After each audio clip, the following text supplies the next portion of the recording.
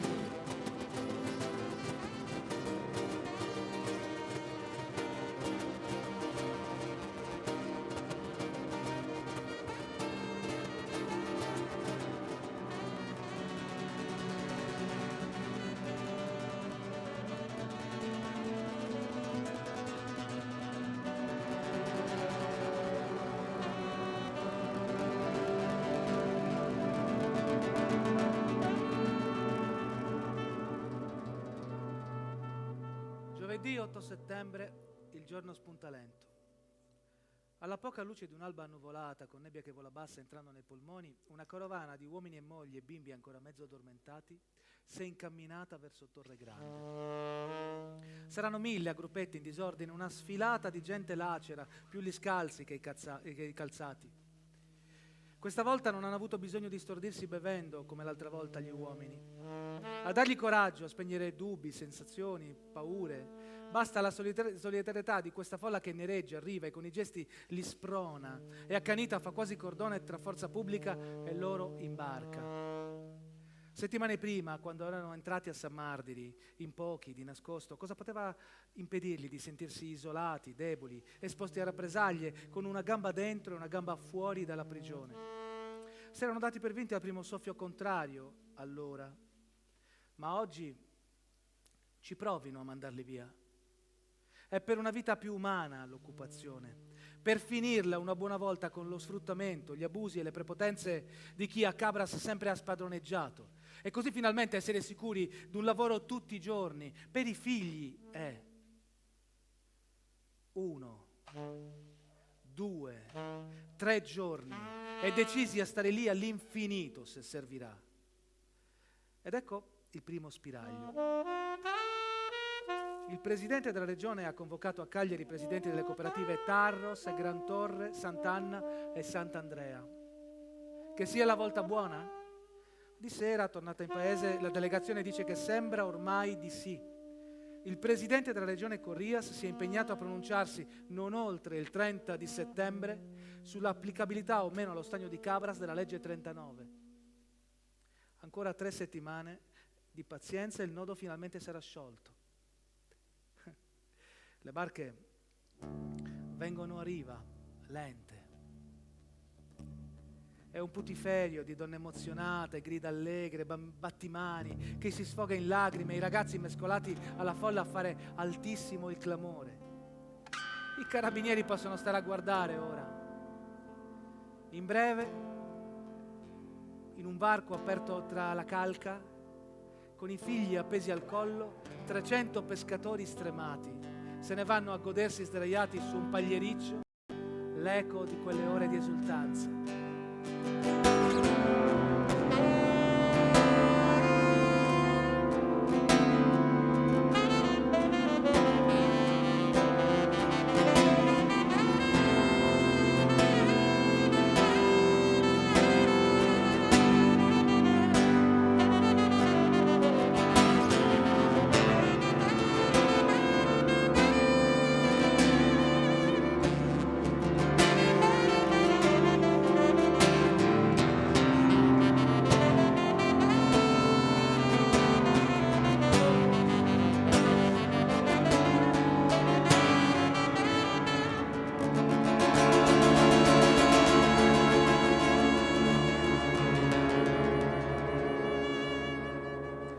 L'anno prima a vedere i campi sommersi e il malconcio spettacolo delle bestie, dei trattori e dei carri agricoli che si specchiavano su un'interminabile distesa d'acqua erano accorsi da Cagliari uomini politici, tecnici, funzionari di prefettura. I padroni lo sanno che l'acqua si getta a valanga nello stagno a una velocità di 120 metri cubi al secondo e i canali di scarico a mare ne possono smaltire appena 20 e il resto va a distruggere le colture e i sementi. Ma i padroni quando mai se ne sono preoccupati? Al diavolo i soldi e la fatica spesi in campagna da tanta gente che un cattivo raccolto poteva metterla con il culo in terra. Gliene importava meno di nulla ai signori feudatari e al loro esclusivo interesse era quello di vedere lo stagno ingrandirsi. Dove adesso c'è l'acqua, si ricordano vigneti, campi di grano, terreni a pascolo, e gli fosse mai saltato in testa di risarcire i danneggiati. Addirittura si arrabbiavano e andavano in bestia se qualcuno succedeva di prendersi pesci finiti sul suo terreno. Ora però è passato un anno e lo stagno ricomincia a crescere e a battere sulle sponde, sino a traboccare nei terreni più esposti. E continua a piovere. La paura che le acque dello stagno ancora una volta stessero per rivoltarsi nemiche, fuggendo dagli argini, era alimentata dalla totale sfiducia degli uomini di campagna in un possibile cambiamento delle cose. E di nuovo il disastro. Ma il disastro non seguì stavolta la rassegnazione di sempre. Il furore e la rabbia suggeriva agli uomini, quelli con interessi in campagna soprattutto, di pretendere che finalmente finisse questa intollerabile storia. La semina di ogni anno perduta, i soldi e la fatica al vento, e i padroni dello stagno fermi a guardare indifferenti. Insorgere come diavoli bisognava, fargliela sentire in malo modo, rischiando magari la galera, che la sua portazione era ormai arrivata al limite. Qualcuno doveva pur pensarci ai canali di scarico a mare. E così, mobilitati alla svelta con un semplice avviso, centinaia di uomini e donne e bambini si incamminarono verso il municipio. La piazza ora nereggiava di folla e per la prima volta la gente di campagna e i pescatori scendevano uniti, in capo aperto, a invocare insieme, affratellati da uguale disperazione, la decadenza dei padroni. Sempre in passato a Cabras acqua e terra erano state dimensioni nettamente distinte, una società spaccata in due, Massaius da una parte e Piscadoris dall'altra. Li dividevano gelosia, abitudini, temperamento, tutto cancellato dalla più forte esigenza di fare fronte comune.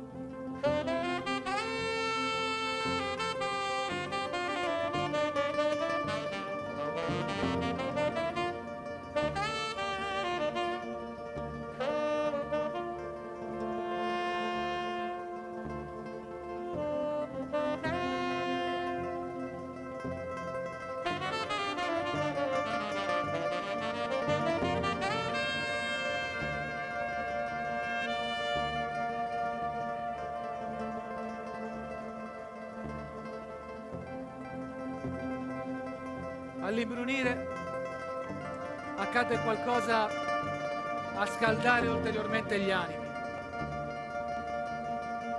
Un'automobile nera si era fermata al portale del municipio. Il signore che ne scendeva era ancora di bell'aspetto, malgrado gli anni, non più giovani. Altero, con gli occhi chiari, di ghiaccio. Tutti lo conoscevano. Chissà quante volte si erano inchinati a riverirlo. E le donne?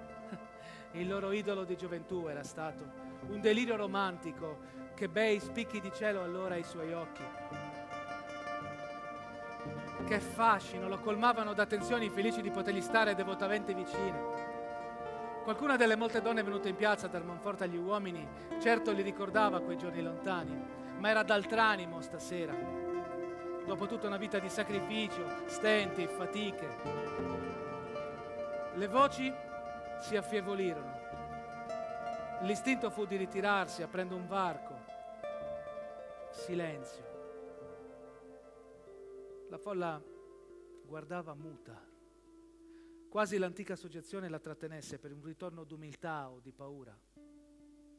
Poi, ecco inatteso dal fondo della piazza questo grido lungo, bianco, di donna. A morte! E subito qualcun altro, e ancora, e la moltitudine ribollì, s'addensò attorno al padrone, lo strinse da vicino, 1000 volte salirono a fare acuto il clamore, nessuno ancora era arrivato ad allungare le mani. Inquieto e pallido il padrone prese a salire 2 a 2 sempre più dentro gli scalini. Dovette divincolarsi per primo, perché tentavano di fermarlo, trattenendolo per la falda del soprabito. Sentiva le mani addosso, fu spinte, uscì a raggiungere sempre più presto, con i bottoni saltati della giacca, l'ufficio del sindaco. Ci vollero un'infinità di carabinieri per mettere fine a quell'assedio.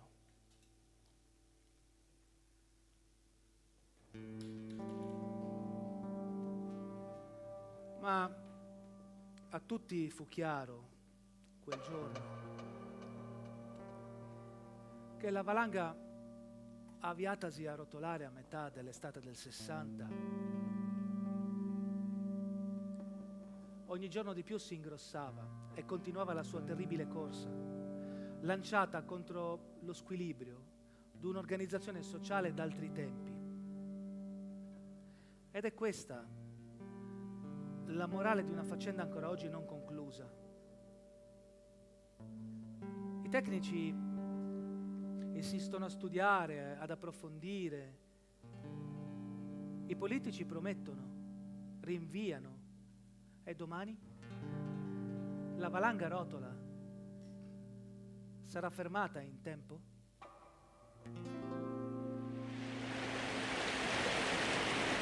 I pescatori sono coraggiosi, ma gli Syracuse sono sempre nella torre a guardare lo stagno.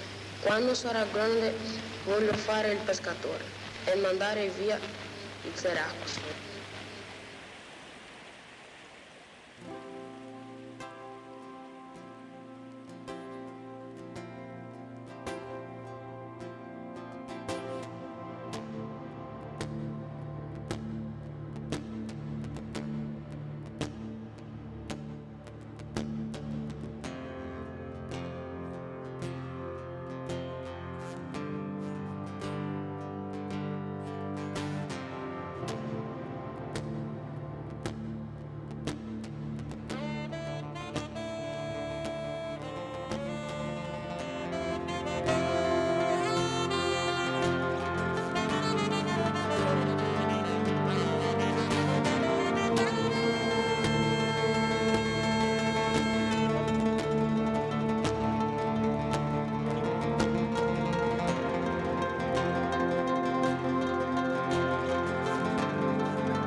Andrea Congia alla chitarra,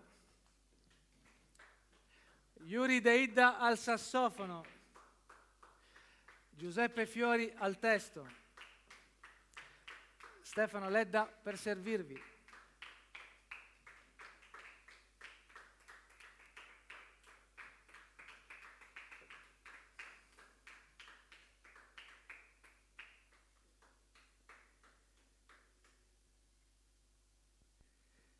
Chiuso?